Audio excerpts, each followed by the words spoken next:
When I first arrived in the quaint suburban neighborhood, the morning sun was painting everything in warm, honeyed light. The street was lined with houses that shared similar designs, as if they had been stamped out from a mold labeled American Dream. It was a quiet enclave where life meandered at its own pace, and I had come seeking just that peace.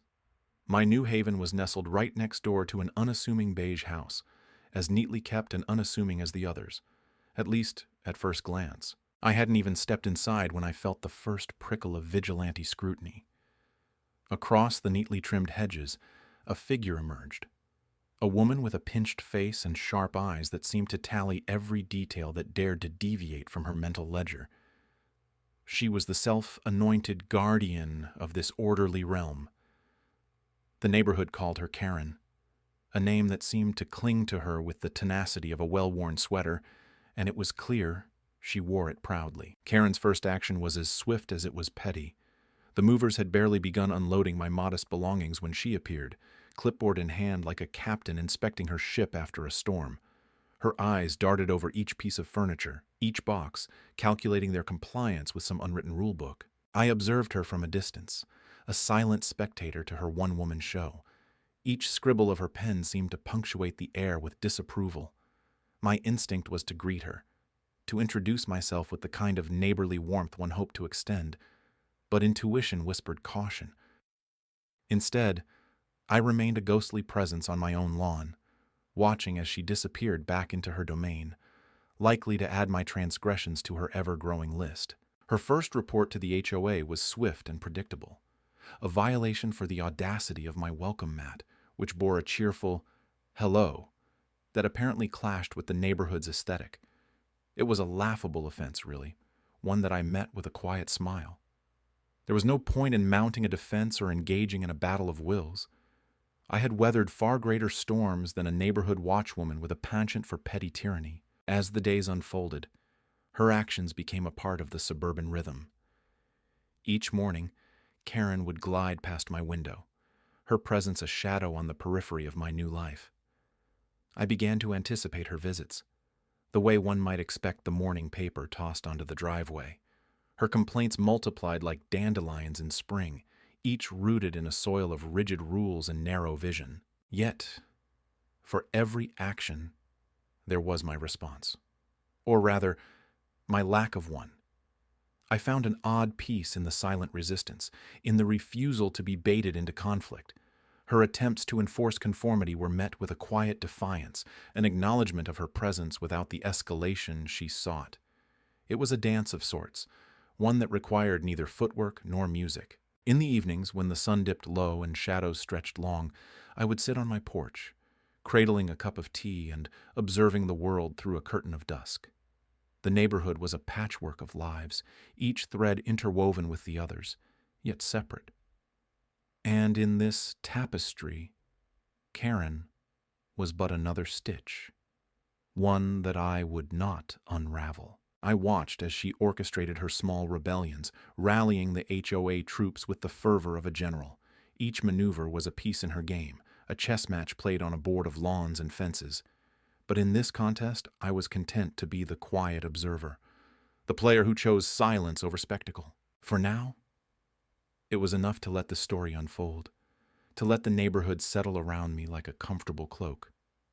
My presence was a stone in the fabric of her perfectly arranged world, and it would ripple outward in its own time. I had purchased my peace, one house over from her fortress of order, a silent witness to the intricacies of her kingdom. And so, the game began. The early morning sun filtered through the blinds, casting soft stripes of light across the living room floor. I lingered on the couch, savoring the quiet, before the world stirred. It was a morning like any other, save for the lingering tension in the air. Karen's presence hovered like a storm cloud, threatening to break at any moment. The day after I moved in, she had summoned the police, her voice shrill and authoritative, insisting I was trespassing. Her shock at discovering I owned the place next door had been a spectacle I relished silently. I thought that might be the end of it, but Karen was not one to concede defeat gracefully. The mailbox greeted me with a flurry of unwarranted HOA citations, each more ridiculous than the last. Mailbox not compliant with HOA standards, one read, despite the fact it was identical to hers. Grass not maintained at standard height, said another, though the lawn was freshly mowed, its green carpet a testament to my early morning efforts. Each slip of paper was a reminder of the absurdity I now lived beside. Karen's world was one of rigid rules and whispered judgments. She enforced her reign with an iron fist disguised as community concern. Her eyes followed me whenever I stepped into the yard, two piercing orbs behind lace curtains. I could feel her judgment like a weight on my shoulders, heavy and relentless. Her latest endeavor was an HOA meeting, hastily arranged and poorly disguised as a community gathering. I attended out of curiosity more than obligation, my presence an irritant she pretended to ignore. The room was filled with a mix of faces, some sympathetic, others disinterested. Karen stood at the front, her voice a sharp instrument, slicing through the mundane chatter. In this theater of politeness, she wove tales of neighborhood decline, her words thinly veiled jabs aimed at my supposed infractions. It was a performance, beautifully rehearsed, each line delivered with the precision of a seasoned actor. The audience nodded, some enthralled, others merely playing their part. Her accusations were paper thin, a whisper of leaves in the wind, but they settled heavily in the room. I watched her, my expression calm, a quiet defiance in the curve of my lips. I was the storm she couldn't predict, the change in the weather she couldn't control. I let her talk, her words tumbling over each other in a torrent of misplaced authority, and when she finished, I stood, the silence a palpable presence in the room. Perhaps we should focus on community improvements that truly matter, I offered. My words a gentle challenge. A stone skipped across a still pond. The silence stretched, taut and electric. Her eyes flashed, a storm brewing beneath her calm facade. But the others were listening, their attention shifting, the tide of opinion subtly changing direction. It was a small victory, the first of many I intended to claim. Outside, the sky was a brilliant blue, untouched by the tempest that raged within Karen's heart. I walked home slowly, the path lined with opportunities yet to come.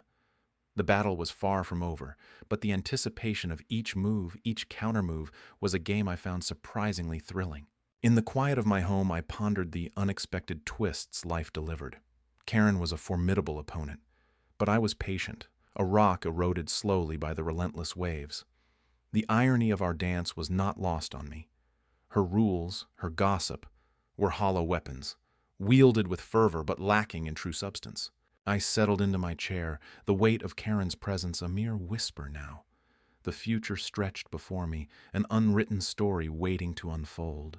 On a crisp morning, sunlight crept lazily across the yard, laying bare the battlefield of manicured lawns and unspoken feuds. The air was alive with the scent of freshly cut grass, a deceptive peace in the neighborhood fortress that Karen guarded with ironclad authority. In every neighborhood, there's always one, the self-appointed monarch of rules and regulations. Here, it was Karen, my home, a haven of quiet rebellion, stood across from the heart of her reign. The house next door was now mine, an ace up my sleeve she couldn't foresee. I had quietly slipped into her world, an invisible interloper just biding my time. Her recent 911 stunt had been the last straw, a brazen attempt to oust me from this sanctuary. But the ink on my deed was dry. In a few deft maneuvers, the board had been informed of my residency, erasing the specter of her complaint. Behind the scenes, I documented everything with precision. Each passive-aggressive note slipped under my door, each icy glare and every whispered warning she launched like grenades across the hedge. My phone was a repository of her tirades, a digital gallery of her finest performances. There was a peculiar satisfaction in this quiet assemblage of evidence, like preparing a canvas on which her own colors would betray her. The community meeting was scheduled for the end of the month, a gathering she orchestrated like a puppet master. Residents would gather, their opinions swaying under her discerning eye. I sat back, calculating. The counterstroke would be subtle, an unassuming shift that would unsettle the foundation of her dominion.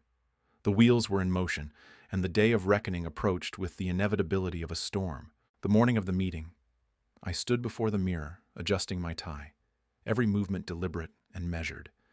The reflection staring back at me held the calm of a lion in the grass, knowing full well the power of patience. As the evening drew near, the community hall filled with the hum of anticipation and the quiet murmurs of neighbors exchanging pleasantries, unaware of the undercurrents that charged the room.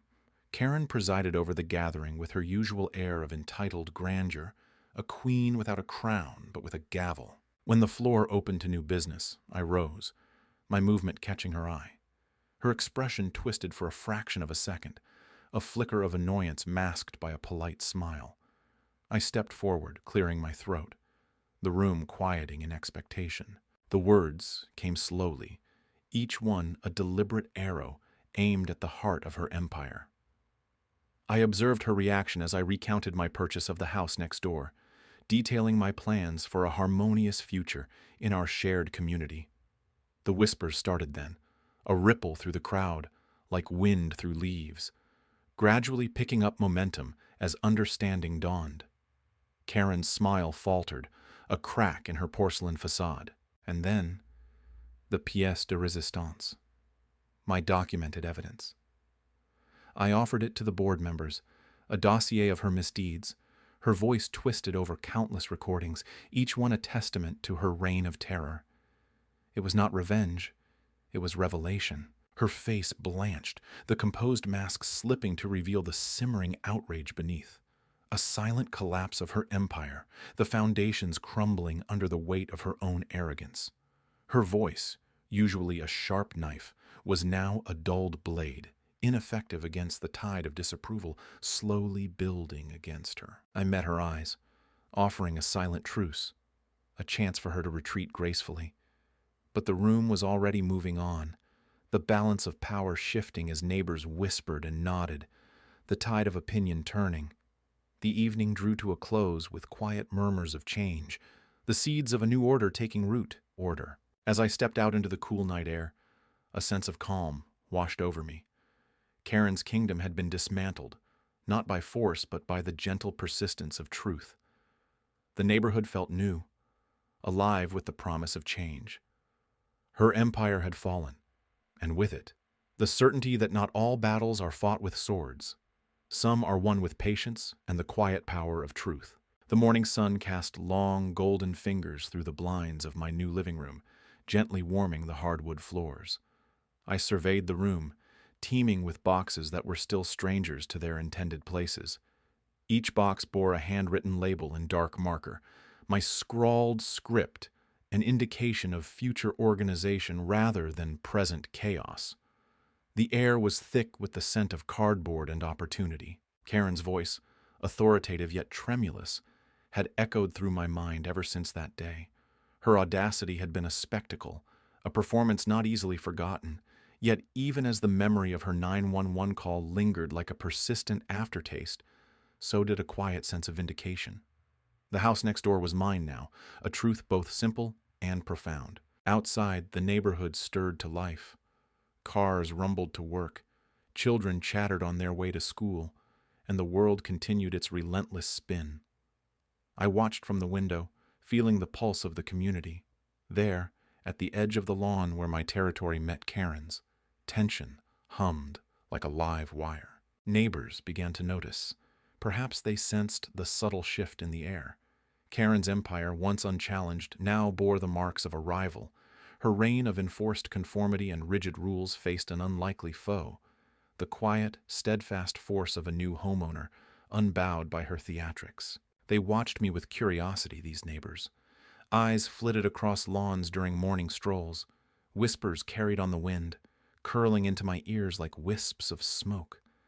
I was the subject of speculation, a new variable in their well-ordered equation. I embraced their scrutiny.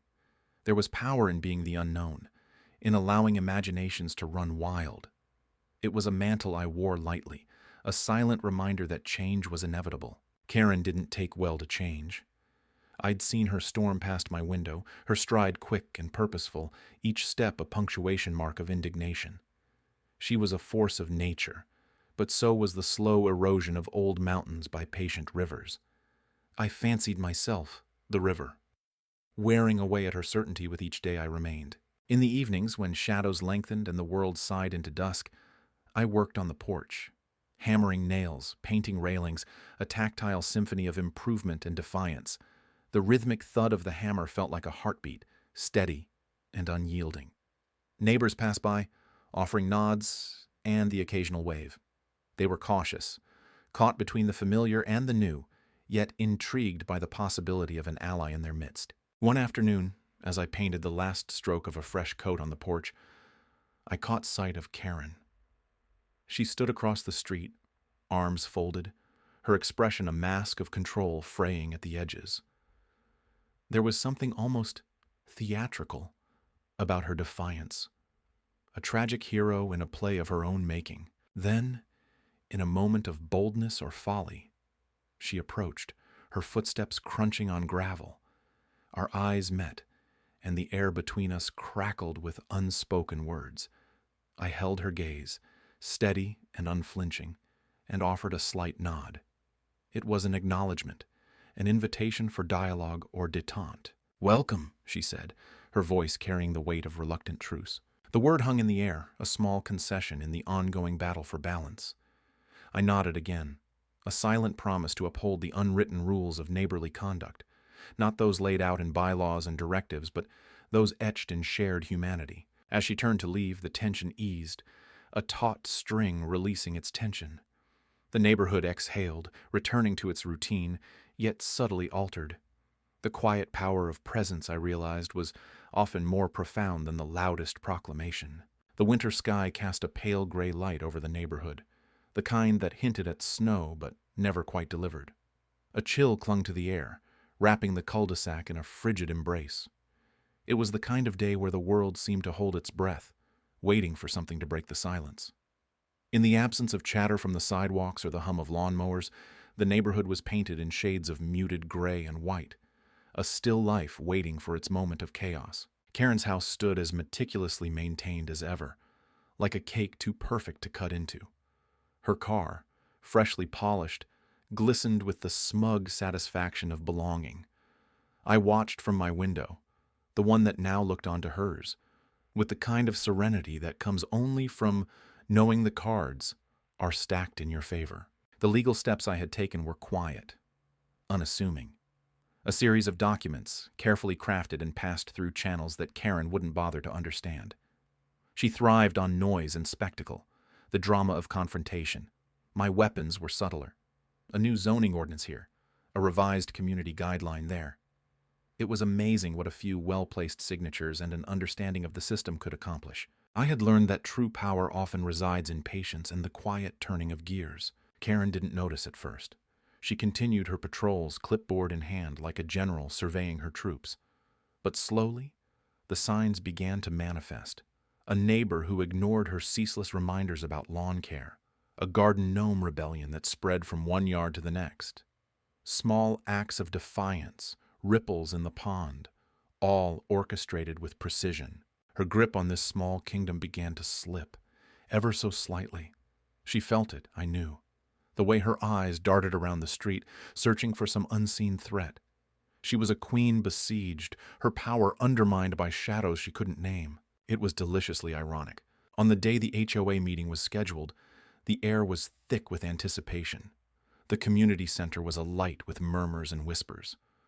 I watched Karen step onto the stage, her posture rigid, the clipboard clutched like a shield. As the meeting unfolded, I slipped into the back, unnoticed. Her voice droned on, a monotonous melody of rules and recriminations. I waited, allowing her to spin her web, to feel the safety of her own making. Then came the motion, the one that would shift the balance. A vote, in place to elect new board members. The irony, of course, was that I didn't need to be president.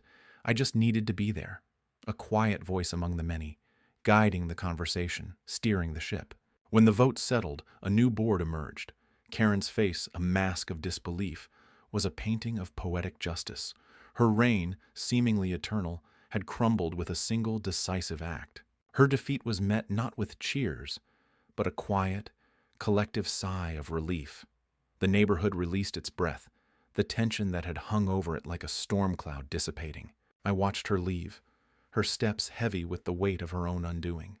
She paused at the door, looking back at the room, confusion and anger warring on her face. It was then, in that moment of high tension, that the only words spoken that day carried through the room, as if on a breeze.